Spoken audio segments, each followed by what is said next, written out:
Hello dear students, നമുക്ക് model എക്സാമിന് ചോദിച്ചിരുന്നൊരു ചോദ്യമാണ്. ഒരു പാരഗ്രാഫ് തന്നിട്ടുണ്ട്, അതിൻ്റെ ആൻസർ കണ്ടെത്താൻ. ഓക്കെ, ഇതും ചില കുട്ടികൾ ചോദിച്ചു, സാർ ഇതിലെ ആൻസർ എന്താണ്, ഇതെങ്ങനെ കണ്ടെത്തുക എന്നൊക്കെ കുറേ ആളുകൾ മെസ്സേജ് അയച്ചിരുന്നു. സോ പിന്നെ ഇത് വളരെ സിമ്പിളായിട്ടൊരു ക്വസ്റ്റ്യൻ ആണ്, കാരണം ഇതിൻ്റെ മീനിങ് ഒന്നും അറിയാതെ നമുക്ക് ആൻസറിലേക്ക് എത്താൻ പറ്റും എന്നുള്ളതാണ്.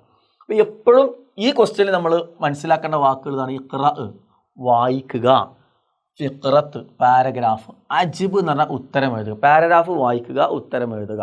പക്ഷെ ഇത് കണ്ടാൽ തന്നെ മനസ്സിലാവും. ഓക്കെ, അപ്പോൾ ഈ യെല്ലോ കളർ കൊടുത്ത വാക്കുകൾ നിങ്ങൾ നിർബന്ധമായി മനസ്സിലാക്കി വെക്കണം മീനിങ് കേട്ടോ. ഓക്കെ, ഇവിടെ ഒന്നാമത്തെ ചോദ്യം കൊടുത്തിരിക്കുന്നത് എന്താണ്? ഐന കാനത്ത് തംഷി ലൈല അപ്പോൾ മത്ത. ക്വസ്റ്റ്യൻ അർത്ഥം പിന്നെ എപ്പോഴാണ് ലൈല നടന്നു പോയത്, മത്ത എപ്പോൾ എന്നാണ്. ഓക്കെ, അപ്പോൾ നമ്മളെപ്പോഴും പറയാറുണ്ട്, ക്വസ്റ്റ്യൻ വേർഡ് ഉണ്ടല്ലോ, ക്വസ്റ്റ്യൻ വേർഡ് ഒഴിവാക്കിയിട്ട് ബാക്കിയുള്ള ഭാഗം ഏത് സെൻറ്റൻസിൽ വരുന്നു നോക്കുക. ആ സെൻറ്റൻസിൽ അതിന് ആൻസർ ഉണ്ടാവും. ആ സെൻറ്റൻസ് എടുത്ത് എഴുതിയാൽ മതി കേട്ടോ.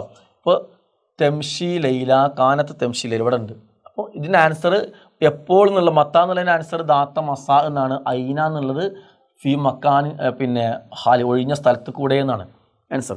അപ്പോൾ എന്ത് ചെയ്താൽ മതി, ഈ സെൻറ്റൻസ് അതേപോലെ എടുത്ത് എഴുതുകയായിരുന്നെങ്കിൽ നിങ്ങൾക്ക് എന്ത് ചെയ്യും, അതിൻ്റെ ആൻസർ കിട്ടുമായിരുന്നു. ഇതാണ് അതിൻ്റെ ആൻസർ കേട്ടോ. ഓക്കെ, അപ്പോൾ ഇങ്ങനത്തെ ക്വസ്റ്റ്യൻ വന്നാൽ ചെയ്യേണ്ടതാണ് എന്ത് ചെയ്യണം, ക്വസ്റ്റ്യൻ വേർഡ് ഒഴിവാക്കിയിട്ട് ബാക്കിയുള്ള ഭാഗം ഏത് പാരഗ്രാഫിൽ ഏത് സെൻറ്റൻസിൽ വരുന്നു നോക്കുക. നല്ലപോലെ വായിക്കണം, 2-3 തവണ വായിച്ചാലേ അത് കാണുള്ളൂ. അപ്പോൾ അതിൽ നിന്ന് ആൻസർ കിട്ടുന്നുണ്ടോ നോക്കുക. കിട്ടണമെങ്കിൽ ആ 1 വേർഡ് ആൻസർ എടുത്ത് എഴുതി വെക്കുക. അല്ലാന്നുണ്ടെങ്കിൽ നിങ്ങൾ എന്ത് ചെയ്യണം, ആ സെൻറ്റൻസ് എടുത്ത്. ഇനി മാതാ അല്ലേ, ഇവിടെ ക്വസ്റ്റ്യൻ വേർഡാണ്. റഅ വാലിദു ഫിൽ കൂഹി, റഅ വാലിദു ഫിൽ കൂഹി അല്ലേ. അപ്പോൾ എന്ത് ചെയ്തു, ലമ്മ മാത എന്താണ് അല്ലേ.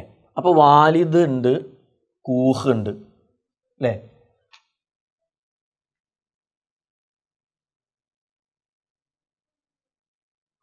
റഅ ഇവിടെ, റഅ ഇവിടെയാണ് വരുന്നത് അല്ലേ, റഅ ഇവിടെ വരുന്നത്. ഓക്കെ, അപ്പോൾ റഅ, അപ്പോൾ ഈ ആൻസർ ഏതാ വരുന്നത്, അപ്പോൾ ഈ എന്താണ്, ഇതിലാണ് ആൻസർ വരുന്നത്. റഅ സബ്അത്ത് ഔലാദിൻ,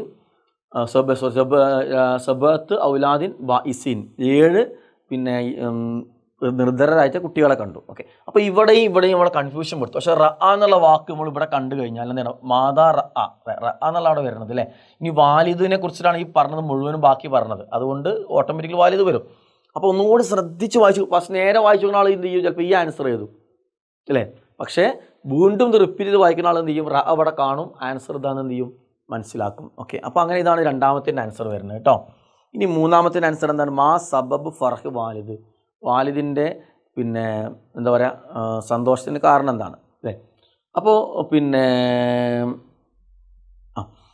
അപ്പോൾ ഇതിൽ നമ്മൾ മാ സബബ് ഫറഹ വാലിദ് അല്ലേ. അപ്പോൾ ഇവിടെ എന്തുണ്ട്, ഫരിഹ വാലിദ്. അപ്പോൾ അതിൻ്റെ ഒരു മുമ്പ് ഈ സെൻറ്റൻസിൻ്റെ മുമ്പുള്ള സെൻറ്റൻസ്, ഇത് ചെറിയ സെൻറ്റൻസ് ആയതുകൊണ്ട് ഇവിടെ അധികം എക്സ്പ്ലനേഷൻ ചെയ്യല്ലോ. അപ്പോൾ അതിന് നമുക്ക് വറ ആ ഇബ്നത്തോ ഇവിടുന്ന് എടുത്ത് എഴുതി കഴിഞ്ഞാൽ അതും ആൻസറാണ് അല്ലേ. അവരുടെ മകൾ എന്ത് ചെയ്തിട്ടുണ്ട്, അവരെ സേവിക്കുകയും ആശ്വസിപ്പിക്കുകയും ചെയ്യുന്നുണ്ട്. ഫരിഹ വാലിദു ഫി വാലി, അപ്പോൾ എന്ത് ചെയ്തു, അപ്പോൾ സന്തോഷിച്ചു. ഓക്കെ, അപ്പോൾ ഈ രീതിയിൽ നിങ്ങൾക്ക് എന്ത് ചെയ്യാൻ പറ്റും, ഈ വാക്ക് വരുന്ന സെൻറ്റൻസിലോ അതിനോട് ചേർന്ന് നിൽക്കുന്ന ഭാഗത്തൊന്നുണ്ടാവും, അതിന് ആൻസർ ഉണ്ടാവും. 2-3 തവണ ശ്രദ്ധിച്ച് വായിച്ചെങ്കിൽ ആൻസർ മനസ്സിലാവും. ആൻസർ മാത്രം എടുത്ത് എഴുതാം, അല്ലെങ്കിൽ ആ സെൻറ്റൻസ് അതേപോലെ എടുത്ത് എഴുതിയാൽ ആൻസർ ശരിയാവും. ക്ലിയർ ആയല്ലോ. അപ്പോൾ ഈ രീതിയിൽ നിങ്ങൾക്ക് ഈ ആശയം ഉപയോഗിച്ചുകൊണ്ട് എന്ത് ചെയ്യാം, ആൻസർ ചെയ്യാം. ഇനി അർത്ഥം ഒന്നും കൂടിയൊക്കെ അർത്ഥം മനസ്സിലാക്കി ഒന്നുകൂടി നല്ല പെർഫെക്റ്റൊക്കെ ആൻസർ ചെയ്യാൻ പറ്റും. അത് നിങ്ങൾ 2-3 തവണ റിപ്പീറ്റ് ചെയ്ത് വായിച്ചു കഴിഞ്ഞാൽ കുറച്ചൊക്കെ അർത്ഥം മുഴുവൻ കിട്ടിയില്ലെങ്കിൽ കുറച്ചൊക്കെ അർത്ഥം കിട്ടും. അത് നിങ്ങൾ ആൻസർ ചെയ്യാൻ വേണ്ടി നിങ്ങൾ എന്ത് ചെയ്യും, സഹായിക്കും. ക്വസ്റ്റ്യനും നിങ്ങൾ എന്ത് ചെയ്യണം, ശ്രദ്ധിച്ച് വായിച്ച് നോക്കണം കേട്ടോ.